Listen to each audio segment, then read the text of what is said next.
ओम साई राम दोस्तों। आज हम जिस विषय में चर्चा करने वाले हैं वह विषय है व्यक्ति के जीवन में दशा और अंतरदशा का महत्व। बेसिकली महादशा, विंशोत्तरी दशा और अंतरदशा का महत्व। तो सबसे पहले तो यह जानना जरूरी है आपके लिए कि दशाएं होती क्या हैं। आप लोगों ने अक्सर सुना होगा, जब भी कभी आपने अपना हॉरोस्कोप डिस्कस किया होगा किसी के भी साथ, किसी एस्ट्रोलॉजर को अगर आपने कंसल्ट किया हो तो आपने सुना होगा दशाओं के बारे में कि आपके जीवन में अभी सो एंड सो दशाएं चल रही हैं, या कौन सी ऐसी दशा है जिसके आने से आपका कौन सा काम बनेगा।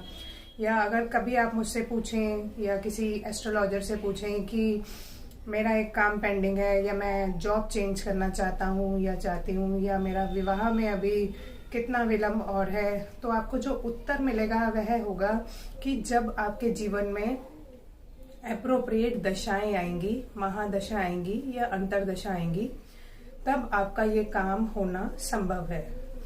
तो बेसिकली अगर देखा जाए तो हमारा जो जीवन है, हमारा जो जीवन काल है, व्यक्ति के जन्म से लेकर उसके इस धरती पर जीवित रहने तक के जीवन काल को जिन घटनाओं के क्रम में निर्धारित किया जाता है, उन घटनाओं के निर्धारण को ही कहते हैं दशाएं।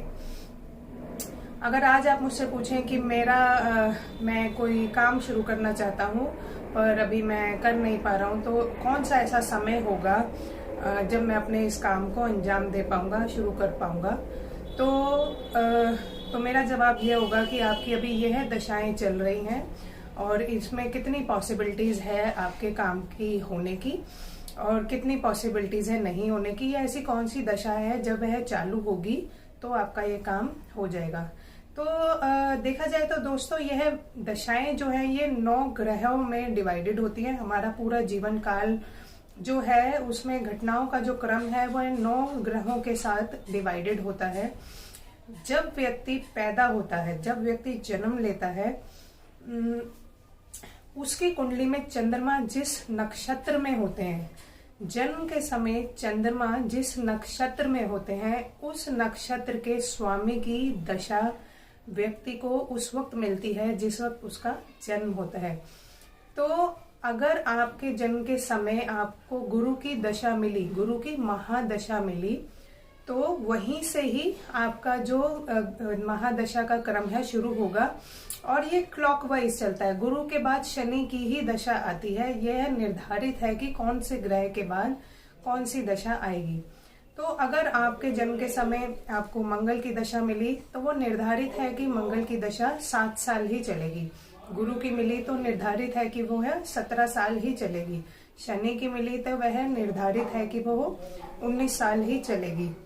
अब होता यह है दोस्तों कि मान लीजिए अगर आपको शनि की 19 वर्ष की महादशा मिली, तो ऐसा तो नहीं है कि उस 19 वर्षों तक आपके जीवन में सारे घटनाक्रम बिल्कुल एक ही तरह से फिक्स हो जाएं, शनि के पैटर्न पर ही चलते रहें। ऐसा नहीं होगा, क्योंकि घटनाएं तो अलग अलग होंगी। तो इस महादशा को फर्दर डिवाइडेड किया गया है इनफैक्ट आगे 9 ग्रहों में, यानी कि इन 19 वर्षों को 9 ग्रहों में आगे डिवाइडेड कर दिया गया है, ताकि यह वर्षों की दशा जो है वो है महीनों में, मंथ्स में डिवाइड हो जाए। तो जब यह दशा मंथ्स में डिवाइड हो जाती है तो उसको हम बोलते हैं अंतरदशा। यानी कि महादशा जो होती है वह एक लंबे समय के लिए होती है, और अंतरदशा जो होती है वह छोटे छोटे घटनाक्रम को निर्धारित करने के लिए छोटे छोटे समय काल में डिवाइड हो जाती है। अब ये महादशा कार्य कैसे करती है, काम कैसे करती है? होता यह है कि जिस भी ग्रह की महादशा आपको मिली और जिस भी ग्रह की अंतरदशा उस महादशा के साथ आपको मिली और वह ग्रह जिस भावों में आपके कुंडली में बैठे हुए हैं, वह ग्रह जो है, वह भाव जो है वह एक्टिव हो जाते हैं उस समय काल के लिए। मान लीजिए कि आप अपना जॉब चेंज करना चाहते हैं और आपके कर्म स्थल पे जो है वो गुरु बैठे हुए हैं और आपको गुरु की महादशा मिल गई, तो आपका कर्म स्थल जो है वह एक्टिव हो गया। एक्टिव हो जाने से ये होगा कि आपको उस कर्म स्थल से रिलेटेड फल मिलेंगे गुरु की महादशा में। अब होगा यह है कि गुरु की महादशा के साथ अंतरदशा जिस भाव की होगी, अगर वह भी कुंडली में बहुत ही अच्छा बैठा होगा तो रिजल्ट्स अच्छे मिलेंगे।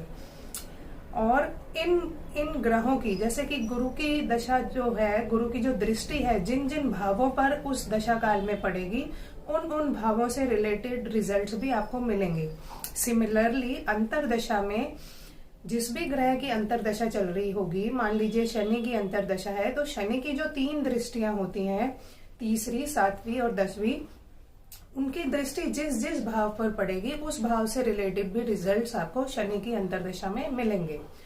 तो अगर आप कभी किसी एस्ट्रोलॉजर से पूछें कि मेरा विवाह नहीं हो रहा है तो वह कब होगा, अगर आपकी दशाएं ऐसी चल रही हैं कि आपके दशा के जो ग्रह हैं, दशा नायक जो हैं, उनकी दृष्टि आपके विवाह भाव पे पड़ रही होगी, विवाह भाव को एक्टिव कर रही होगी, तो उतनी ही पॉसिबिलिटीज बढ़ जाती हैं उस दशा काल में आपका विवाह हो जाने की।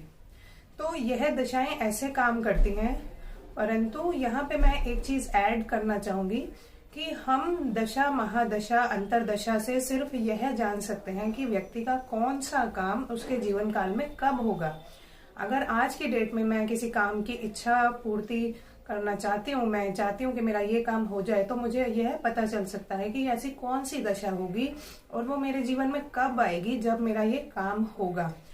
पर उस दशा के आने के बाद वह काम होगा भी या नहीं होगा, यह डिपेंड करेगा उस समय के गोचर पर। तो उस समय का ग्रहों का जो भी गोचर चल रहा होगा, उनका जो भी दृष्टिपात आपकी कुंडली पर हो रहा होगा, उसके कैलकुलेशन से ही यह पता चल सकता है कि जो जिस काम की कामना आप इतने वर्षों से या इतने समय से कर रहे थे, वह काम होगा भी या नहीं होगा।